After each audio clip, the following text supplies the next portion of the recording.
حسنین کریمین کو ساتھ. شاید ممبر کی تاریخ میں پہلی بار یہ یوں حقائق آپ کے سامنے پڑھے جائیں، لیکن آپ کا تجسس مجھے وارے میں ہے، شک وارے میں نہیں. تجسس جا سکتے ہیں لیکن اس یقین اور اعتماد کے ساتھ سنا کریں. میں روزانہ کہتا ہوں کہ بعض احبابوں کے ذہن میں یہ خیال آتا ہے پتہ نہیں یہ کہاں سے پڑھ دیا، یہ کہاں سے پڑھ دیا. آپ کوئی بات نئی بار سنے، پہلی بار سنے، تو اس کا مطلب یہ نہیں ہے کہ یہ پہلی بار ہوئی ہے. بعض لوگوں کے ذہن میں یہ خیال آتا ہے جی ہم نے پہلے نہیں سنا. تو سرکار میرا مقصد آپ نہیں ہے کہ آپ نے یہ پہلی بار کیوں سنا ہے. یہ منبر جو ہے یہ ذمہ داران کے لیے. ہمیں خبر ہے یہ حسین کی اوپن کچہری ہے. تو یہاں پر آنے سے پہلے بعض بار حوالوں کو ازبر کرتے ہیں کہ منبر سے کوئی ایک غیر ذمہ دار لفظ نہ آ جائے، کیونکہ صرف آپ ہی نہیں دیکھ رہے، ان مجالس کو بار بار پوری دنیا میں دیکھا جائے گا. اور میں مولا حسین کا جتنا بھی شکر ادا کروں وہ کم ہے کہ مجھے وہ بھی سنتے ہیں جو کسی کو نہیں سنتے. تو لہٰذا آپ حوالوں کی ذمہ داری میرے اوپر رہنے دیں، اور آپ وقتی طور پہ جب مجلس میں بیٹھے تو پوچھنا آپ کا حق ہے، شک آپ کا حق نہیں. تو اب جناب مظاہر نے کہا کہ حسنین کو ساتھ لے کے آئیے، رسالت امام شہزادوں کو ساتھ لے کے. حبیب بچپن میں تھے، حبیب کو پتا چلا کہ آج حسین میرے گھر آ رہے ہیں. یہ حبیب کا بھی بچپن ہے اور حسین کا بھی بچپن ہے. حدیث کی کتابوں میں ہے، رجال کشی نے لکھا کہ رسول ایک دفعہ مدینے کے بازار سے گزر رہے تھے اور جناب حسین کریم بادشاہ مدینے کے بازار میں تھے. رسول نے دیکھا کہ چھوٹا سا بچہ جو حسین کے پیچھے پیچھے اور حسین کے پاؤں سے مٹی اٹھاتا ہے اور اپنی آنکھوں کو لگاتا ہے. رسالت امام نے وہیں زمین پہ بیٹھ کے اس بچے کو اپنی گود میں بٹھایا اور اس کی پیشانی کو چوم کے کہا مجھے اس سے اتنی محبت ہے جیسے حسین سے. یہ حبیب ہے. اب یہ حبیب کے بچپن میں حسین سے محبت نہیں تھی، عشق تھا حسین. اور جس سے عشق ہو پتا چلے کہ آج وہ آ رہا ہے. جناب حبیب باہر بار بار چھت پہ جاتے، پھر سے ان پہ چھت پہ جاتے، پھر سے چھت پہ جا کے بے چینی سے حسین کا انتظار کر رہے تھے. یہ کتاب کہتی ہے چھت سے حبیب گر گئے، زمین پر گر کے مر گئے. حبیب مر چکے تھے. مظاہر کو خبر ہوئی کہ بیٹا مر گیا ہے. بیٹے کی لاش اٹھائی اور کمرے میں رکھی، دروازہ بند کر کے تالا لگایا. حبیب کی ماں سے کہنے لگا میرے گھر سے رونے کی آواز نہ آئے. علامہ مامکانی نے رجال کشی میں اور اس کے علاوہ دیگر جتنی حبیب تب لکھی انہوں نے واقعے کو ضرور کوٹ کیا. فرمایا کہ میرے گھر سے رونے کی آواز نہ آئے، ایسا نہ ہو کہ رونے کی آواز سن کے رسول دعوت چھوڑ دے. کیسی ماں تھی، کیسا باپ تھا، بیٹے کی لاش کمرے میں اور ماں کھانا بنا رہی اور باپ دسترخوان میں. رسالت امام دسترخوان میں آ کے بیٹھے، دائیں حسن بیٹھے، بائیں حسین بیٹھے. جب کھانا لگ گیا تو حبیب کے والد نے رسول سے کہا بسم اللہ شروع کرے. رسول نے فرمایا حبیب کہاں ہے؟ فرمایا یا رسول اللہ آپ کھانا شروع کریں، حبیب باہر بازار میں ہوگا. اب رسالت امام کا انتظار مظاہر کر رہے تھے کہ رسول شروع کرے تو ہم شروع کریں. رسول نے حسین سے کہا حسین شروع کیجیے. امام حسین علیہ السلام نے یوں دسترخوان کی طرف دیکھا اور مظاہر کی طرف دیکھا، جب تک حبیب آئے گا نہیں میں کھاؤں گا نہیں. اب یہ سمجھ کے جملہ سنیے گا، یہ جملہ ایک شہزادہ نہیں بول رہا، کون کا مالک بول رہا. جب تک آئے گا نہیں، جب تک نہیں آئے گا نہیں. اتنا کہنا تھا. یہ حبیب کے باپ نے کہا سچ سننا چاہیں تو بھی سنیے، ابھی تھوڑی دیر پہلے چھت سے گر کے دنیا سے جا چکا ہے. رسول نے فرمایا بتایا کیوں نہیں؟ فرمایا اس لیے کہ کہیں آپ میرے گھر کی دفن چھوڑ دیں. رسالت امام نے فرمایا حبیب کی لاش کہاں ہے؟ فرمایا کمرے میں. رسول نے فرمایا کمرہ کھولا جائے. کمرے کو کھولا گیا. رسول نے فرمایا حسین اندر جائیے. حسین اندر گئے اور حسین نے جا کے حبیب میں تم سے ملنے آیا اور تو چلا گیا. اتنا کہنا تھا حبیب السلام علیکہ یا حسین ابن علی کے. حبیب کے پاس دو زندگیاں ہیں. ایک اللہ نے دی تھی،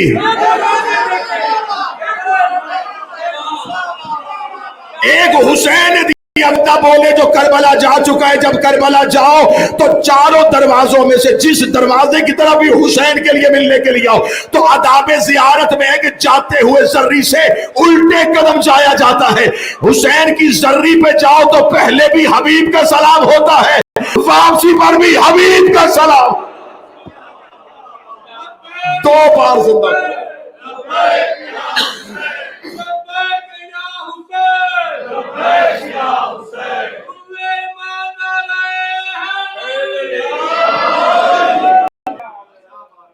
دو بار حبیب کا سلام۔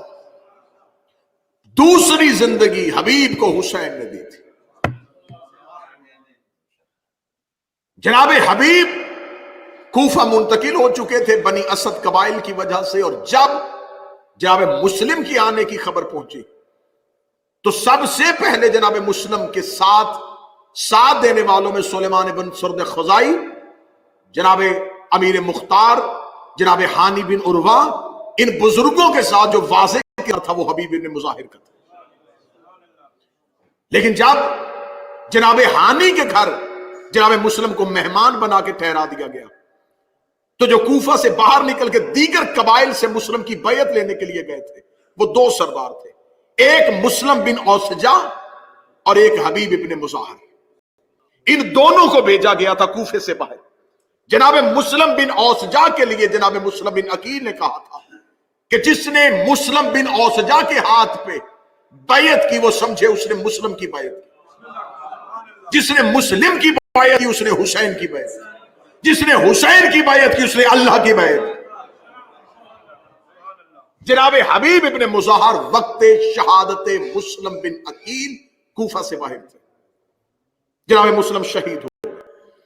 اب جناب حبیب کا کردار تاریخ بتاتی ہے کہ جناب حبیب اب کوفہ میں آئے اور کوفہ میں آ کے حسین ابن علی تک پہنچنے والے لشکر اور ان ٹولیوں کی سربراہی کرنی شروع کر دی۔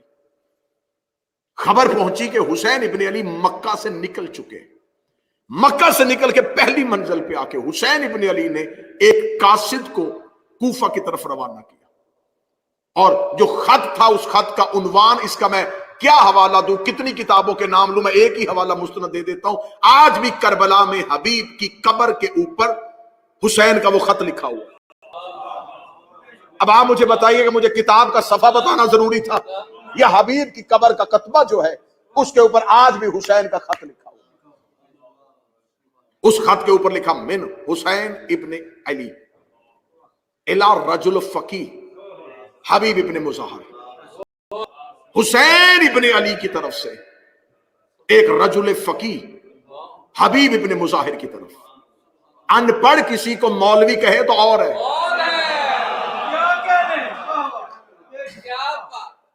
اور ایک مولوی کسی کو فقی کہے تو اور ہے، اور اگر دین ہی کسی کو فقی کہہ دے،